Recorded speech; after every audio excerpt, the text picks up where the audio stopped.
Bonjour mes chers poissons, je vous remercie de me retrouver pour cette guidance amoureuse trimestrielle qui va couvrir donc avril, mai et juin, avec donc réalisée avec le tarot pour vous donner les conseils sur le plan sentimental, à commencer par la carte du 5 de denier qui va permettre de définir vos besoins actuels sur le plan amoureux, et donc ces besoins vont se déployer au cours du trimestre qui vient, ou ce sont vos attentes sur le plan sentimental dans le cadre des 3 prochains mois. Et le 5 de denier, ça peut être vraiment l'idée qu'il ne faut plus demander de l'attention. Vous ne pouvez plus être dans une relation ou dans des rapports sentimentaux où c'est toujours vous qui êtes en train de faire le premier pas.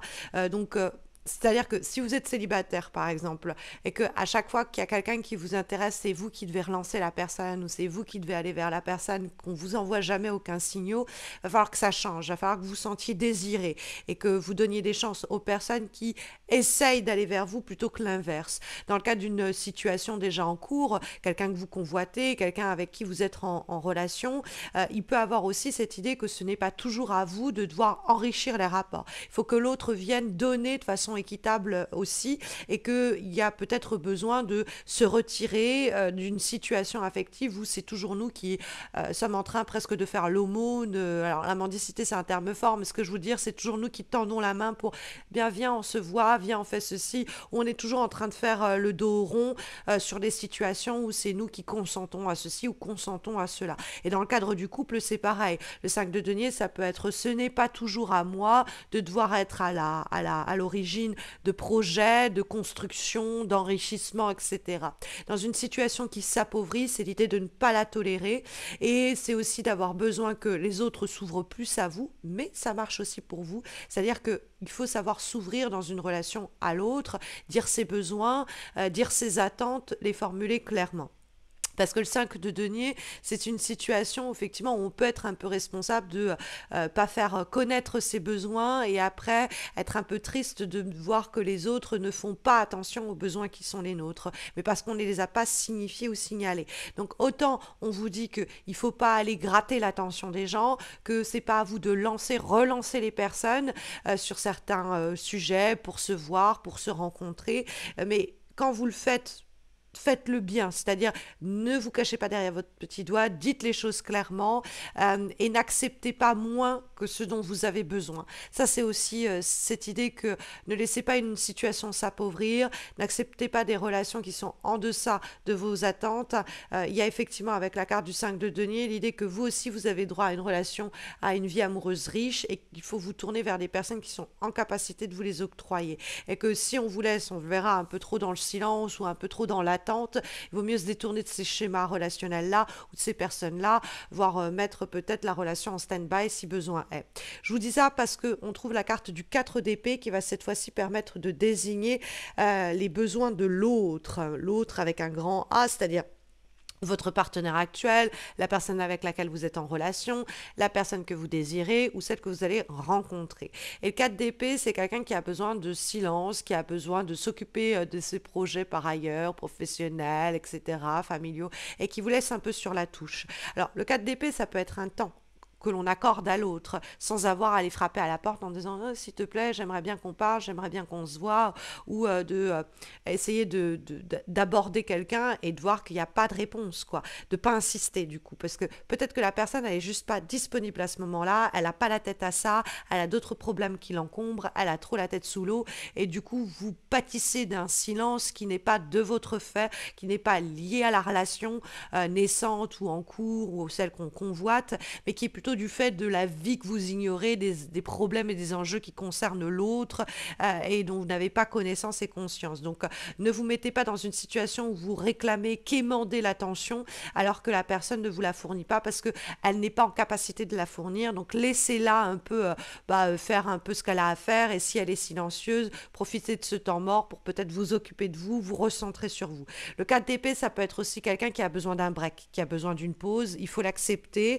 La ça ne signe pas forcément l'arrêt de la relation ou l'incapacité de cette relation à naître et à se concrétiser, mais juste un temps dont la personne a besoin pour remettre sa vie sur les rails et ensuite revenir à vous quand elle sera plus disposée à cela. Donc ne venez pas gratter à la porte inutilement, ça vous donnerait peut-être, ça risque de vous donner peut-être une position un peu faible, de faiblesse, quoi, que vous n'avez pas besoin d'avoir, et puis vous-même, c'est pas terrible, donc occupez-vous de vous, de peut-être d'autres rencontres d'ailleurs par ailleurs, le temps que la personne se rétablisse, se remette sur pied et revienne vers vous pour entamer la discussion et les échanges. Parce que bon, on va trouver ensuite le 8 de coupe qui va permettre de désigner, mes chers poissons, cette fois-ci les forces dont vous disposez sur le plan amoureux dans le cadre du trimestre qui vient. C'est-à-dire que ce sont vos propres forces pour rencontrer quelqu'un, pour faire avancer les choses, ou les forces d'une relation. Et le 8 de coupe, c'est abandonner une attitude, une personne, une relation, des mécanismes, des schémas relationnels qui sont aujourd'hui obsolètes. Le 8 de coupe, c'est bien souvent l'idée de lâcher prise, laisser tomber quelque chose qui peut-être à une époque marchait ou fonctionnait pour vous, mais qui aujourd'hui n'est plus valable. Vous aviez l'habitude d'aborder les personnes de cette façon. Vous étiez habitué à ce type de rencontre, à ce type de relation ou un schéma propre à la relation que vous entretenez déjà aujourd'hui.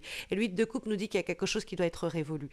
C'est la question du sas, le 8 de coupe, c'est-à-dire je referme cette porte-là et du coup ça permet à une autre porte de s'ouvrir. Donc c'est l'idée que comme je ne tolère plus ces schémas-là, comme je n'accepte plus ce type de relation-là, ce type de rencontre-là, eh bien je me permets de faire face à de nouvelles rencontres et à de nouvelles relations. Parce que dans votre guidance, vous avez quelque chose de très beau.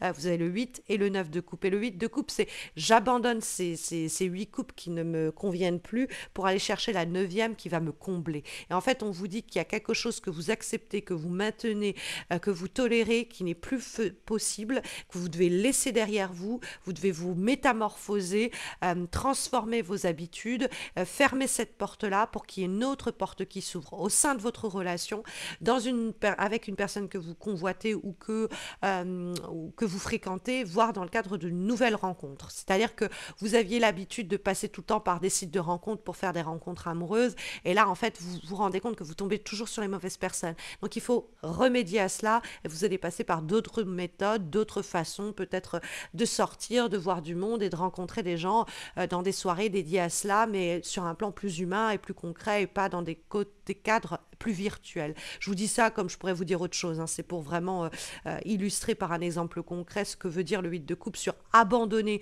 certains schémas émotionnels qui ne sont plus valables dans cette relation, dans cette situation ou pour vos rencontres futures, et ensuite de la sorte amener à un nouveau possible qui vont vous combler. Parce que vous avez le 9 de coupe qui peut nous dire qu'il faut absolument que vous pensiez d'abord à votre plaisir, votre bien-être et votre contentement. Il faut que vous pensiez d'abord à vous et après aux autres, hein. Ça pourrait aussi ce que nous dit le 5 de denier. On va trouver ensuite le valet de bâton qui va désigner, ce valet de bâton, les faiblesses éventuelles, c'est-à-dire des blocages qui empêchent une relation d'évoluer ou qui vous empêchent de faire évoluer votre vie amoureuse, voire de rencontrer quelqu'un. Alors, le valet de bâton, ça pourrait être quelqu'un précisément, un signe de feu, Lion, Bélier, Sagittaire. Donc, il y a peut-être quelqu'un qui vous donne du fil à retordre de ce signe-là, et en fait, le blocage, il vient de cette personne-là, et ben, c'est peut-être la personne qu'il faut abandonner, quoi. Il faut lui tourner le dos et pas être en train de quémander et la laisser un peu, elle a besoin d'un break, et ben on lui donne son break et nous on va vers d'autres aventures, elle reviendra peut-être gratter elle-même à la porte. Mais le valet de bâton, c'est aussi une forme d'immaturité.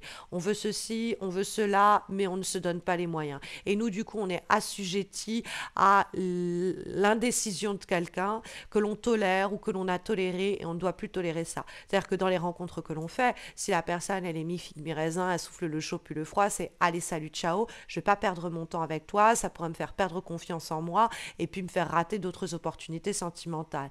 Dans le cadre d'une rencontre ou d'une relation où on se fréquente, c'est pareil, on ne doit pas être assujetti à la volonté de l'autre. Si la personne a décidé de garder le silence sur ceci ou cela et que ça ne nous convient pas, on va pas être en train de quémander son attention, on peut s'en détourner aussi, ça fera peut-être un effet d'électrochoc sur la personne qui se dira ah bah finalement vous n'êtes pas à sa merci, quoi.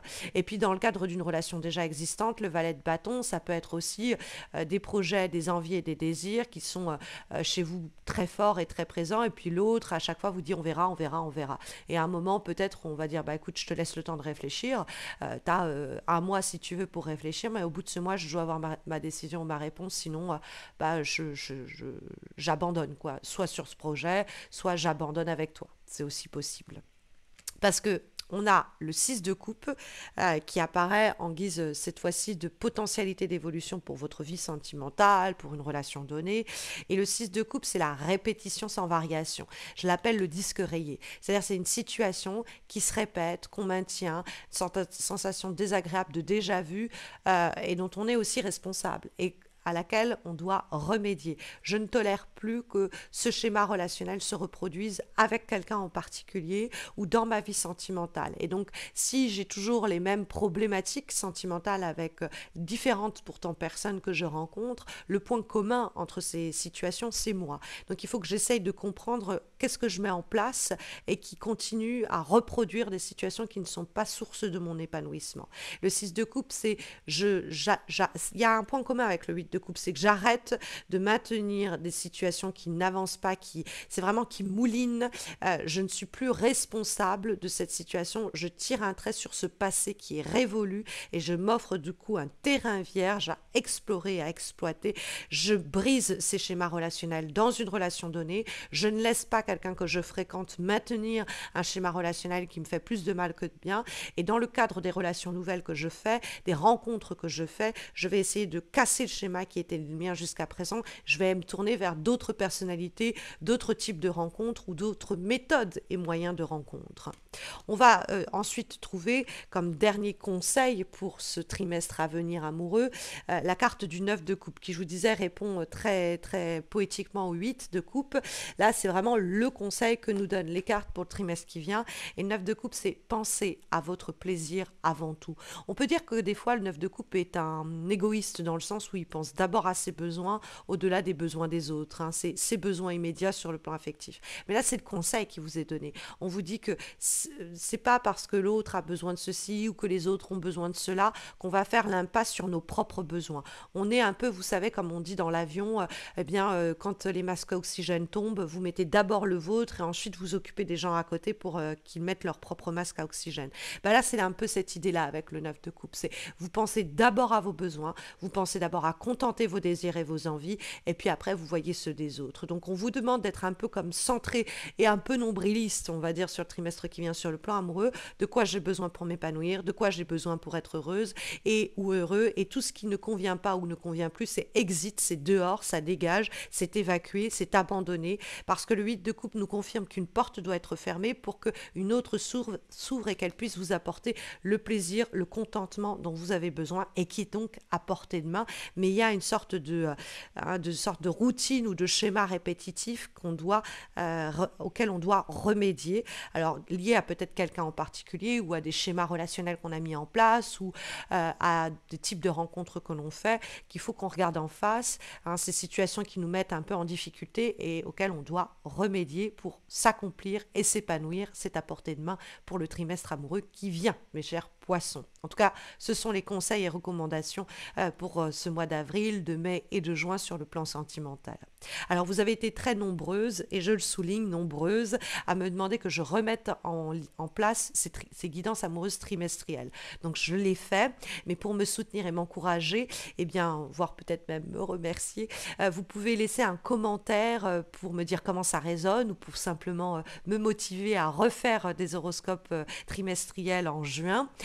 Vous pouvez également, si vous êtes plus timide, laisser un like et puis vous abonner à ma chaîne si vous ne l'avez pas encore fait. Sachez que vous pouvez aussi me retrouver sur Insta et sur Facebook pour des guidances donc hebdomadaires, donc chaque semaine.